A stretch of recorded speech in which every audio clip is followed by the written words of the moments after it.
नमस्कार प्रेक्षको, मराठी महाराष्ट्रामध्ये आपल्या सगळ्यांचं स्वागत आहे. मी संग्राम. संतोष देशमुखांची हत्या झाली.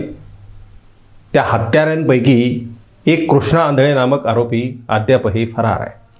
हत्येला 2 महिने पूर्ण झालेले आहेत. सगळं राजकारण आणि खिचडी झालेली आहे. पीडित लोकांना न्याय कधी मिळणार हा सवाल उपस्थित झालेला आहे. काल तानाजी सावंत यांचा मुलगा ऋषिराज सावंत हा एका खाजगी चार्टर्ड विमानानं बँकॉककडे निघाला होता, लाखो रुपये खर्च करून. जशीच माहिती तानाजी सावंतांना मिळाली की आपला मुलगा बेपत्ता आहे, त्याचा फोनच आलेला नाही, तसेच ते उठतात आणि पोलीस आयुक्त कार्यालयामध्ये जाऊन बसतात. माझा मुलगा दीर्घकाळापासून संपर्कात नाही आणि त्याला शोधा. काही तासांमध्ये पत्ता लागतो की तो बँकॉककडे निघालेला आहे आणि कमाल पहा की अर्ध्या रस्त्यामधून चार्टर्ड प्लेन परत येतं आणि ऋषिराज सावंत हा मिळून घरी येतो. ऋषिराज सावंत काही तासांमध्ये घरी परतला. मात्र दुसरीकडं संतोष देशमुखांचे मारेकरी अद्यापपर्यंत पकडले जात नाहीत. हा सवाल कोणाला विचारायचा आहे? राजकारण आणि राजकारण आणि राजकारण या प्रकरणामध्ये आहे. एखादा सामान्य माणूस असेल तर त्याला न्याय मिळणारच नाही हे अधोरेखित झालं आहे. त्याचं उदाहरण काय सांगायचं आहे तर एक उदाहरण सांगतो. हे अत्यंत साधा माणूस असेल, अत्यंत साधा, आणि त्याला मारणारा माणूस उच्चभ्रू असेल, फार मोठा राजकारणी असेल, दिग्गज असेल, तर त्याला कदाचित न्याय मिळतो. संतोष देशमुखांच्या प्रकरणामध्ये तसंच झालं आहे. मरणारा सामान्य माणूस एक सरपंच, मात्र मारणारे एका फार मोठ्या बड्या नेत्याशी संलग्न आहेत, त्याचे निकटवर्ती आहेत. विरोधकांच्या दाट्यामुळं न्याय मिळण्याच्या प्रक्रियेमध्ये थोडीशी वाढ झाली आहे. खरं तर या सगळ्या गोष्टी घडाव्या लागतात का, घडवल्या जातात का, हा आम्हाला प्रश्न पडतो.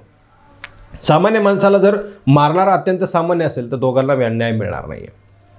मात्र कुठेतरी मोठ्या माणसाला या प्रकरणामध्ये इन्व्हॉल्व करावं लागतं.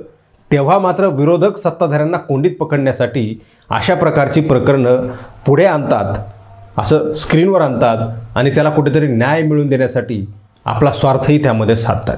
संतोष देशमुखांच्या प्रकरणामध्ये असंच झालं आहे. विरोधक सत्ताधाऱ्यांच्या विरोधामध्ये आणि विरोधक सत्ताधारी विरोधकांच्या विरोधामध्ये. तो म्हणतो राजकारण आणलं जातं आहे, हा म्हणतो राजकारण आणलं जातं आहे. मात्र पीडितांना न्याय कधी मिळणार आणि मिळतो की नाही याची काही शाश्वती शंका नाही आहे. संतोष देशमुखांच्या प्रकरणाचा तपास होतो ना होतो तर परभणीमध्ये संविधानाची विटंबना करण्यात आली आणि सदरील पवार नावाचा माणूस हा विटंबना करून तो मनोरुग्ण आहे असं जाहीर करून टाकला. याच्याच संतापाच्या पोटी तिथल्या आंबेडकरी चळवळीच्या लोकांनी आंदोलन केलं आणि संतप्त जमावानं काही गाड्यांची शासकीय जे काय मालमत्ता असेल त्याचे नुकसान केले आणि त्याच्या बदल्यामध्ये पोलिसांनी अशा प्रकारे लाठीचार्ज केला, कोम्बिंग ऑपरेशन केलं की लोकांना चक्क दवाखान्यामध्ये जाऊन असा मृत्यूशी झुंजावं लागलं. मृत्यूशी झुंजावं लागलंच एवढंच नाही तर एका व्यक्तीचा मृत्यूसुद्धा झाला आणि तो मृत्यू हृदयविकाराच्या धक्क्यानं झाला आहे. अशा प्रकारचा बनाव पोलिसांनी सुरुवाती केला. मात्र PM रिपोर्टमध्ये सांगितलं की सोमनाथ सूर्यवंशी नावाच्या व्यक्तीचा पोलिसांच्या मारहाणीमध्ये मृत्यू झाला आहे आणि त्यानंतर तमाम महाराष्ट्रामध्ये आगीचे लोळ पसरले. कोणते? संतापाची लाट पसरली. या सगळ्यांच्या विरोधामध्ये पुन्हा एकदा परभणी येथून मंत्रालयाकडे लॉंग मार्च काढण्यात आला की सदरील व्यक्तींनी विनाकारण लोकांना बेदम मारहाण केली आहे, ते पोलीस अधिकारी आहेत, त्यांना तात्काळ निलंबित करावा. यापूर्वीच घोरबाड नावाचा पोलीस अधिकारी निलंबित करण्यात आलेला होता. त्याच्यानंतर काही पोलीस अधिकाऱ्यांना या प्रकरणामध्ये दोषी धरून त्यांना निलंबित करण्यात यावं आणि सोमनाथ सूर्यवंशीला न्याय द्यावा या मागणीसाठी लॉंग मार्च परभणीकडून निघाला. आणि याच लॉंग मार्चला 2 दिवसापूर्वी थांबवत मेघना बोर्डीकर आणि सुरेश धस हे दोन्ही भारतीय जनता पार्टीचे नेते गेले आणि मध्यस्थी करून हा लॉंग मार्च थांबवला. लॉंग मार्च थांबवला, मागण्या मान्य झाल्या असल्याचं सांगत हा लॉंग मार्च मागे घेण्यात आला, तो थांबवला. 2 दिवसानंतर काही राजकीय लोकांनी सोशल मीडिया आणि TV स्क्रीनवर माध्यमांवर प्रतिक्रिया देत हे प्रकरण पुन्हा गरम केलं. काहींचं म्हणणं होतं सुरेश धसांना यामध्ये राजकारण आणायचं आहे, पॉप्युलर व्हायचं आहे, त्यांना फार मोठा नेता व्हायचं आहे, चमकवायचं आहे आणि चमकोगिरी करायची आहे.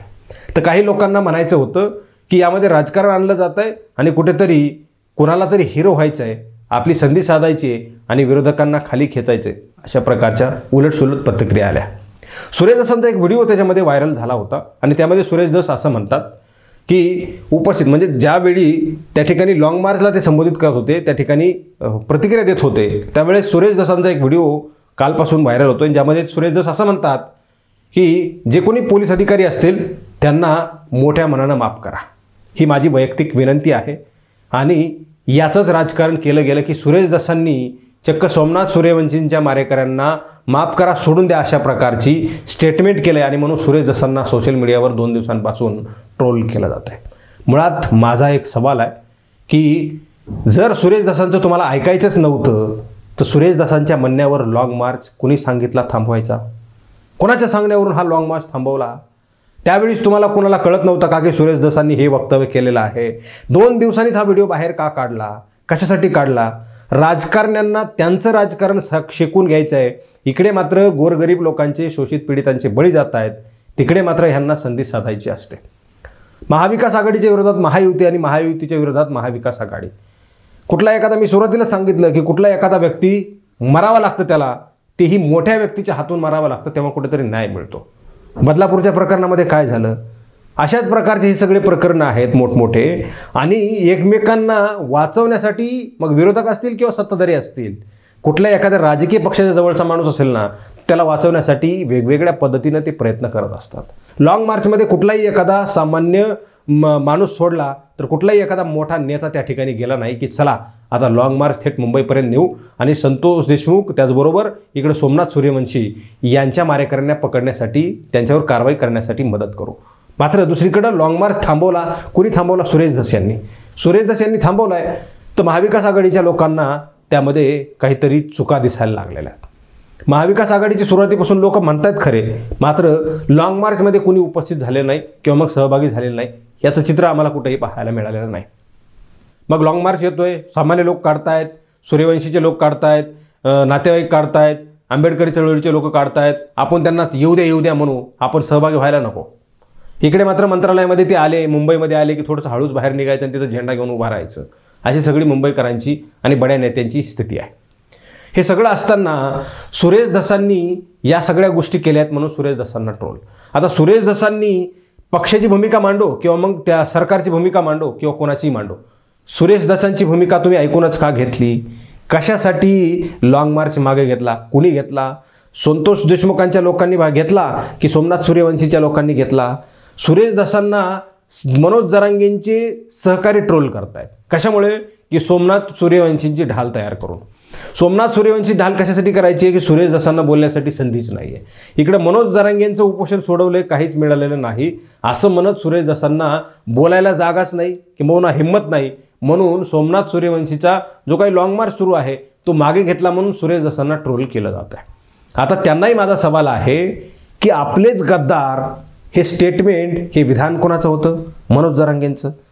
माघार घेणारे कोण आहेत? तेही गद्दारच. कोणते गद्दार? मराठ्यांसाठी लढा उभारतोय आणि म्हणून मराठी राजकारणी पुढे येत नाहीत किंवा मग आमच्यासोबत उभा राहत नाहीत, आंदोलनामध्ये सहभागी होत नाहीत, म्हणून आपलेच गद्दार असं म्हणणारं स्टेटमेंट कोणाचं आहे? मनोज जरांगेंचं. जरांगेंनी कोणाच्या सांगण्यावरून आतापर्यंत आंदोलनं मागं घेतली याचं उत्तर कोणाकडे आहे? जरांगेंना कोणी सवाल करणार आहे का? जे सुरेश धसांना आज सवाल करतायत जरांगे समर्थक, त्यांच्या तोंडामध्ये दात आहे का? त्यांच्यात हिंमत असेल तर मनोज जरांगेंना त्यांनी सवाल करावा की कोणाच्या सांगण्यावरून तुम्ही उपोषण मागे घेताय? कधी विचारलंय समाजाला की मी उपोषण मागे घेतोय म्हणून? बसायच्या वेळेला सगळे या रे, अवघे या रे, आणि येऊन बसा रे. बसले की ते त्यांच्याकडे कॅमेरे फिरायला लागले की उठून जा रे. आणि उपोषण सोडायच्या वेळेला एकटेच. सुरुवातीचं जे आंदोलन होतं त्या आंदोलनामध्ये कॅमेऱ्यातच नाही, कुठंच बोलू दिलं जात नव्हतं. आणि हिथं बोला, हिथं जा बोला. आमच्याकडं जेव्हापासून आंदोलन सुरू झालं आणि जेव्हा आंदोलनाला फितुरी लागली, जेव्हा आंदोलन मॅनेजमेंट सुरू झाली, तेव्हा उपसात, कोणाच्या घरात, कोणाच्या गाडीत, कुठेही भेटायला सुरुवात झाली. आणि भेटायचं कोण? मनोज जरांगे. विचारणार कोणी आहे का? कोणाची हिंमत आहे का मनोज जरांगेंना विचारायला की तुम्ही कोणाच्या सांगण्यावरून उपोषण मागे घेताय? काल सुरेश धसांनी मदतशी केली, मात्र कुणाच्या तोंडामध्ये दात आहे का की मनोज जरांगे, सुरेश धसांनी तुम्हाला ते काही पत्र दिलेलं आहे त्याच्यामध्ये काय लिहिलेलं आहे, कसं काय तुम्ही उपोषण मागं सोडलं? हाही हिंमत कोणामध्ये नाही. मग उठसूट सुरेश धस किंवा मग इतर कुणी त्याला जाब विचारायचा. कशामुळे विचारायचा? आणि यालाच म्हणतात आपलेच गद्दार. सुरेश धसांनी मध्यस्थी केली, मात्र माघार घेणारे कोण आहेत? मनोज जरांगे. आणि मनोज जरांगे कोणाचं नेतृत्व करतायत? समाजाचं. मग गद्दार कोण? ह्या सगळ्याच गोष्टी आम्ही फोडून सांगायचे तुम्हाला. कुणी विचारायचंच नाही की तुम्ही काय करताय. याच्या अगोदर किती आंदोलनाची तारखा घेऊन माघार घेण्यात आली. जो जी आर मुंबईमध्ये दिला आणि तेच जी आर घेऊन तिकडं गुडघे इतका गुलाल उंधळत तिथं बसले लोक, तोच जी आर काल 2 दिवसापूर्वी आंतरवली सराटीमध्ये दाखवला होता. आणि त्याच्यानंतर मुंबईला जाण्याचं काय कारण होतं? जो जी आर आंतरवली सराटीमध्ये दाखवला तोच जी आर मुंबईमध्ये स्वीकारला. किती लोकांना वेळेत काढायचं? आणि ह्याचा सवाल कोणी विचारणार आहे का मनोज जरांगेंना? तुमच्यामध्ये हिंमत नसेल तर कशाला तरी सोशल मीडियावर ट्रोल करता. इकडे सोशल मीडियावर लाईक फार येतात, व्हिडिओ फार व्हायरल होतात, फार व्हिडिओ. इकडं आमच्याकडं अलीकडच्या काळामध्ये मनोज जरांगेंना दाखवणारे लोक लाईक फॉलोअरसाठी त्यांच्या मागे हिंडतायत. काही लोकांचे 100 200 फॉलोअर्स होते, त्यांचे आता 50 60 लाख हजार सबस्क्रायबर वाढलेत. आणि म्हणून ते उठसूट मनोज जरांगेंना टॉयलेटमध्ये गेलेले सुद्धा दाखवतात. अशी सगळी सध्याची परिस्थिती आहे. ह्या सगळ्या गोष्टी होत असताना समाजाचं किती नुकसान झालं आहे याचा सवाल कोणी विचारणार आहे की नाही? अलीकडच्या काळामध्ये ह्या सगळ्या गोष्टी होत असताना आम्ही पाहिलं आहे की समाजाचे दुकानं बंद पडलेत. कोणते दुकानं? तसले ते हमालीचे दुकानं नाही. जो खरा व्यावसायिक आहे गावामधला किराणा दुकानदार, त्याचा व्यवसाय बंद पडला आहे. की ज्या गावामध्ये जास्त ओबीसी आहेत आणि कमी प्रमाणामध्ये मराठा आहेत, आणि मराठ्यांचं दुकान जर असेल ना तर ते दुकान बंद पडलं आहे. मराठ्यांनी ओबीसींच्या दुकानावर जायचं नाही, ओबीसींनी मराठ्यांच्या दुकानावर जायचं नाही. ही सगळी सध्याची परिस्थिती आहे. असं असताना तुम्हाला नुसती आंदोलनं आणि उपोषणाचा इकडं रोग लागला आहे, अशी सगळी सध्याची परिस्थिती आहे. समाजाला एका छताखाली आणलं खरं, मात्र एका छताखाली आणून त्यांना सैराभैर पळायची वेळ आलेली आहे. मराठा समाजामधल्या सुशिक्षित लोकांना नेमकं कोणाच्या मागे चालावं हे कळत नाही आहे, कारण ते कन्फ्युज्ड आहेत. एकीकडं मनोज जरांगेंनी लोकांना गंडवलं, मात्र दुसरीकडं आम्ही त्यांच्या पाठीमागं उभा राहिलो. आणि आता कोणाच्या मागं उभं राहायचं हा सगळ्यात मोठा सवाल सुशिक्षित लोकांमध्ये. आणि जे अंगठे बहादर आहेत त्यांचा तर विचारूच नका. ते उठसूट कामधंदे सोडून, भविष्याचा विचार न करता, शेतातली कामं सोडून, दुकानदाराची कामं सोडून, आपला व्यवसाय सोडून उठसूट खिशातले 10-5 रुपये खर्चून बसलेले आहेत. त्या 10-5 रुपयांमध्ये लेकरांची लग्न झाली असती, लेकरांची शिक्षणं झाली असती, मात्र काहीही मिळालेलं नाही. काल मनोज जरांगेंनी बोलत असताना सांगितलं की आमच्या व्हॅलिडिटी होत नाही आहेत, थांबवल्यात. आणि 2 दिवसापूर्वी हेच मनोज जरांगे सांगत होते की कोट्यवधी लोक आरक्षणामध्ये गेलेत आणि कचाकच व्हॅलिडिटी व्हायला लागल्यात. कसं काय चाललंय? म्हणजे कसं समजायचं कसं लोकांनी मराठा समाजाच्या? काय गृहीत धरायचं काय? एकीकडं कोट्यवधी लोक आरक्षणामध्ये गेलेत सांगायचं, तर दुसरीकडं आमचे सगळे कामं खोळंबलेत आणि कोणालाच कोणबी प्रमाणपत्र दिलं जात नाही, तपासण्या थांबवल्यात, आमचे जे काही पुरावे सापडायचे ते थांबवलेत, असं सांगून लोकांना नेमकं वेड्यात कोण काढतं हे कळायला मार्ग नाही आहे. आणि म्हणून आपलेच गद्दार, मग त्यामध्ये कोण गद्दार आहे हे तुम्ही समजून घ्या. बोलण्यासारखं फार काही आहे, मात्र वेळ मर्यादा या ठिकाणी पाळावी लागते. कशाचं राजकारण आणि कोणाला ट्रोल कोणामुळे केलं जातंय हे आम्ही पाहिलं पाहिजे, तपासलं पाहिजे. कोण आम्हाला नेमकं गंडवतंय याची खात्री आम्ही केली पाहिजे. तो माणूस ओळखला पाहिजे. मग तो कुठला राजकारणी असेल किंवा मग आंदोलनाची भूमिका म्होरक्या त्याचं प्रमुख पद निभावणारा असेल, तो कुणी असेल, तो आपल्याला खरंच गंडवतोय का त्याच्यावर फार विश्वास असू द्या. तरीसुद्धा तो गंडवतोय का एकदा आत्मपरीक्षण बघा किंवा मग त्याची चाचणी करा. त्याच्याशिवाय कुठल्याही आंदोलनाला उभा राहू नका. या सगळ्या गोष्टी फार पूर्वीपासून मराठी महाराष्ट्र सांगत आलेला आहे, मात्र लोकांनी ऐकलं नाही, आम्हाला शिवाय पडतात.